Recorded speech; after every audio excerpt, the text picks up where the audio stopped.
Jules, as far as Arsenal are concerned, played 8, won 8, finished top. And the most important thing now is that this year, that means you are guaranteed your home leg, the second leg at home, all the way through to the semi-finals. All the way from the last 16, and if they qualify, quarter-final, semi-final, potentially, which is massive, which was not the case last season, for example. But I think it makes a massive difference. It was another incentive for you to try to finish in the top 2.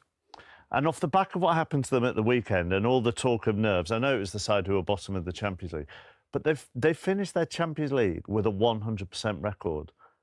Don't be nervous. No, it's a great achievement, isn't it? I mean, they should have completed that tonight and got the job done, and they did it. But the way they've gone about the business in the first half of the Champions League stages, it was almost like, let's get the job done quickly. And the confidence from that has just built and built and built. We saw it last year, though. Liverpool topped the group comfortably and then got a very difficult draw against Paris Saint-Germain. There's going to be some tough games in this later stages. And another positive for them side, they had Kai Havertz. Yeah, they're starting to introduce Kai Havertz back, so they've got all 3 of their number 9s available for them. Yeah, absolutely. It's a big boost, you know, him being out for so long, same for Gabriel Jesus. And now for Arteta, he has real significant options. And I personally thought Havertz, when he was fit previously, he was a big part of why Arsenal were successful. Would he be your first of the 3? Or does it depend on the opposition? I think it must depend on the opposition, to be honest. Sometimes if you want someone like Gyökeres to throw someone to the ground like that, then yeah, that works. But, you know, I think they've all got a sense of physicality about them. I think Havertz leads the line in a sort of different sort of way. Yeah. So if it ends up being that he does it for Arteta in any particular game, great. If it doesn't work, someone else can come on off the bench. Now they got one leg in the Carabao Cup final. They finished first in the Champions League. Unbelievable accomplishment. They're first in the Premier League, but none of the competitions are done yet. And they're starting to show some cracks defensively. They're starting to show some cracks in who do they rely on to score goals. We were clipped up the other day talking about who scores their goals. There was not one player in the team that had more than 5 Premier League goals.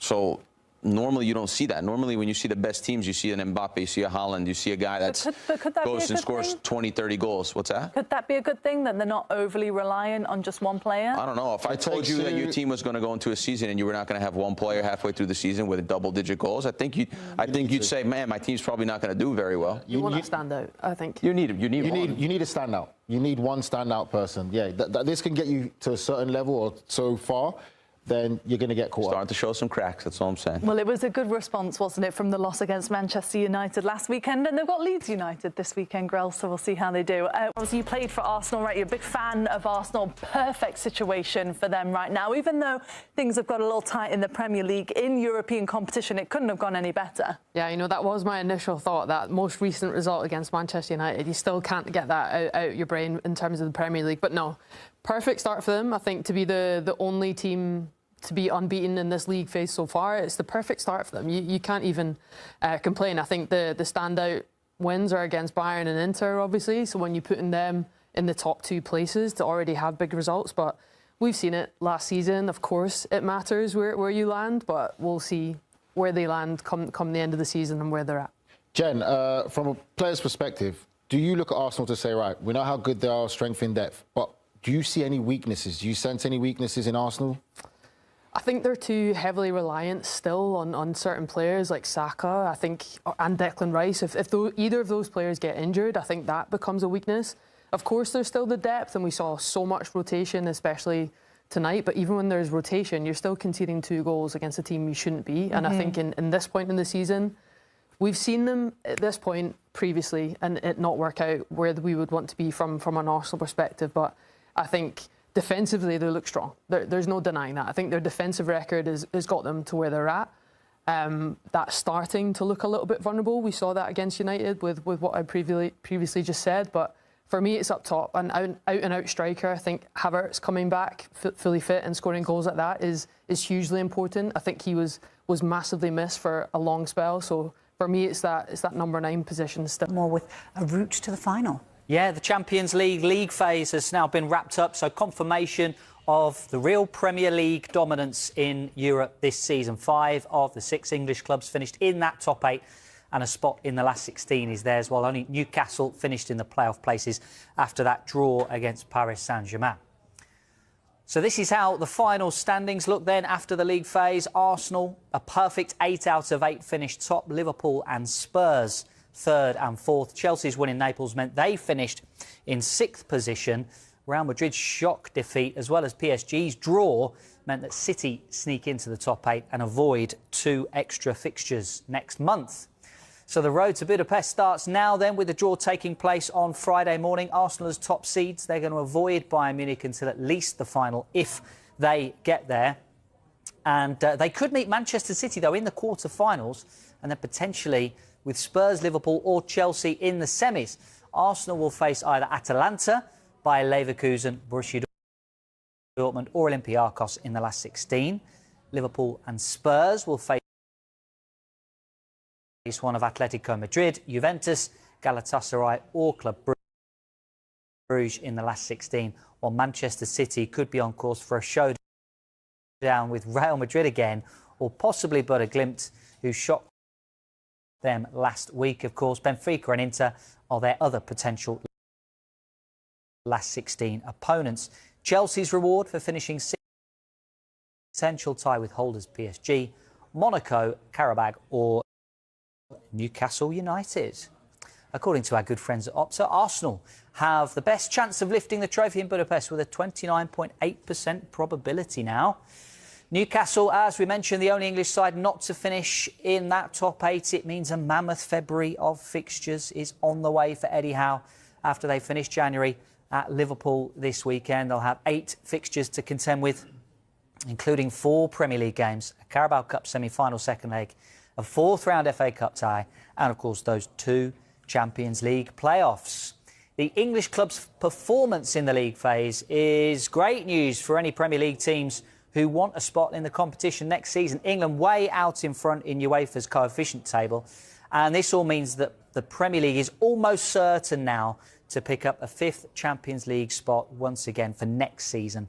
The top 2 member associations gain that extra place. Vicky? Which is good to hear, isn't it, that we get that extra place. You were scoffing at some of those Opta stats, but we'll come to that in a minute, Danny. It was quite funny to watch him get when they ever getting it right. We've got 5 Premier League teams there with a chance, haven't we? Why are English clubs dominating, do you feel, Dave? Well, I think there's 2 strands to that answer. It might be quite a long answer. I guess how have they done it? The league phase draw worked in the English club's favour this season. So there were 3 clubs in pot 1. And, of course, there was country protection, so they couldn't face any other English side in the league phase. Premier League, as we know, the most powerful league in Europe by some distance, so they couldn't face another very strong side from the Premier League. There were 3 other sides outside of pot 1, and actually I think they got quite favourable draws. If you look at Tottenham Hotspur and Arsenal, Tottenham have been pretty ordinary in the Premier League, but they've managed to overcome some decent opponents in the Champions League, but it could have been tougher than it was. So I think how they've done it is the draw has worked in teams' favour. And then the other reason, the underlying reason really, is the finances of Premier League clubs. If we rewind a week, we did the Deloitte Money League results on the Premier League show, which was the top 30 sides who have got the maximum revenue. And essentially there were 6 English sides in that top 10. And that not necessarily is the story, but it's more the clubs outside of the top 10. So you're looking at clubs like Bournemouth, West Ham, Brighton, Crystal Palace, Everton, all in the top 30. They're able to compete with clubs to sign players like Roma, Juventus, Atletico Madrid, some real European giants. And when you're able to compete, you're able to sign some of the best players ahead of those sides. Those good players are already in the Premier League. Yeah. And then the Champions League clubs look at those players and go, well, they're good. We'll try and sign them, which has happened in the last year or so. And it takes good players away from other European sides. Is there a way to fix it? I mean, no. UEFA could drop the country protection. They could drop the country protection. Yeah. Maybe have it so. Champions League system was, so the best teams get into the latter stages. I'll simplify that. The best teams generally have the best players cost the most money. Give or take, that's always been the way. You know, in the Premier League in Europe, that's how it works. You know, you'll always get an anomaly where a Leicester punch way above their weight, or a team. But generally, if you've got the best players and you spend the most money, you pretty much have almost a guarantee of being up there or thereabouts. Yeah. I mean, you saw Arsenal beat Inter Milan fairly comfortably, and they made a host of changes, Arsenal. Bayern Munich, one of the best sides, probably, I guess most people would say, outside of Arsenal, and Arsenal beat them. Now, things can change in the knockout phase, obviously. Two-legged games, fine margins, things can change. So certainly the league phase, I think, plays into the favour of English sides. And it's like a vicious circle, because England now way ahead in the coefficient. There'll be another extra team next year.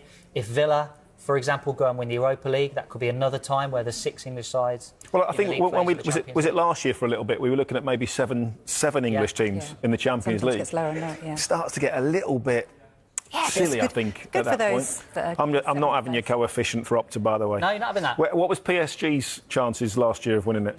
Well, yeah. OK. Yeah, fair enough. Yeah. Well, look, we're going to start the second hour of the Premier League show with Arsenal, who completed that perfect Champions League phase by beating bottom club Kairat Almaty 3-2. Their focus now returns to the Premier League title charge and a trip to Leeds on Saturday, which we've had a little chat about. But, Danny, finishing top, a huge bonus, you'd have to say, for Mikel Arteta. Are you backing them to go on and win the Champions League? I still think it's very, very, very difficult. OK. To win are they going to win every single game now through to the final? No. You know, I would say they're going to lose a game. Do they lose 1-0 and then win the other game 2-0 and obviously go through? There's every chance of that as well. So I think it's going to depend on the bad game that they have in the Champions League. How bad is it? You know, a 1-0 defeat is not a problem, but if it's 2 or 3, then obviously you start to struggle. You know, in the reverse leg. Why can't they? Because they've got this 100% record so far. They've beaten some good teams along the way. Well, I don't think it's ever happened before. So you're going on history. I would go on probability. OK. And probably sensible. You know, it's like, you know, can you win every game in the Premier League? It's not going to happen. You know, to go invincible, it's almost impossible. You know, we've seen it, only ever seen it once. So that's not going to be easy. There's 1 or 2 cracks. Obviously, you know, we've seen them in Arsenal at the moment. I guess the answer is, or the question is, the centre forward. Do they have a centre forward that, if Arsenal are playing badly, who's going to score for them? Yeah. Who's going to get them that goal? You know, we've seen it in the past in the likes of Tottenham, Bayern Munich, Harry Kane. Manchester City, Sergio Aguero, and then obviously after that, you've now got Erling Haaland to do that. Liverpool was Mo Salah, you know, before sort of this season would always come up with something. Do Arsenal have that player this season that, if they don't play well as a team, can almost just win the game out of nothing? I think that would be the question mark over Arsenal. But they're in the box seat. You know, they're playing well. They're still 4 points clear in the Premier League. They're top of the Champions League. Why not? I think it's just the last 2 or 3 seasons where people go, well, they haven't quite done it before. They might fail. And as I said before, I think if City overtake them in the league, psychologically that would be a big problem and a huge hurdle to try and overcome. But in the Champions League, they have to go into every game now with full confidence and full belief. And obviously they'd had a little bit of a wobble, shall we say. You know, they drew with Forest. They defeat Manchester United that no one really saw coming. It's a bad time to play Manchester United, though. I guess, you know, Manchester United off the back of beating City. Michael Carrick's in, you know, there's a huge buzz about the place. Everybody's feeling better. Maybe it was just the wrong time to play Manchester United. Yeah, interesting, isn't it? Do you think that win last night, though, will have settled the nerves? Even though, I don't mean to be disparaging, but it was Kairat Almaty. Oh, no, definitely. You know, confidence, belief, momentum, you know, are the key things. And I think, you know, they need to keep winning games. OK, you know, I'm sure they'd rather have kept a clean sheet and been a little bit more solid. But it's another win. You know, you go, oh, right, OK, job done, we're top. Mikel Arteta, I'm sure, is saying to the players, you're top of the Premier League. You're top of the Champions League table. What are you afraid of? There is no one out there that you need to be worried about. Go and do your job. Go and play your game. And there's no reason why we can't beat everybody and fill them with confidence and belief at this stage, because that's what they're going to need. Do you think that is rubbing off on them a little bit? You know, I mean, obviously, I'm sure he would have been delighted to see Havertz and Gyökeres get on the score sheet, but they haven't. And no, like you say, nobody's their out-and-out striker, but they've been there or thereabouts for the last 3 seasons without an out-and-out striker. So do they need it, or do they just need everyone? Well, City have done it without a striker. Yeah. Not Liverpool. Mo Salah's not really a striker, so it's possible. The way that the game is played, you know, it's no longer 4-4-2 and old school, get crosses into the box. No. It's a different type of football. Players scoring from midfield. You know, Saka probably needs to chip in and start to get back the form that we've seen in the past if they're going to win more than one trophy this season.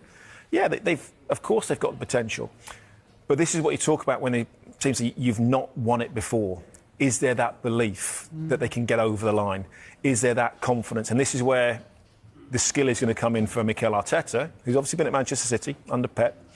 He needs to say to players, you can win this. Don't worry about what's behind you. Keep looking up. Next game, we get 3 points. Next game, we get 3 points. Next game, we're Champions League. We win this game. And he's got to keep instilling that belief and confidence into those players if they're going to get over the line. Yeah, interesting points. OK, Dave's got...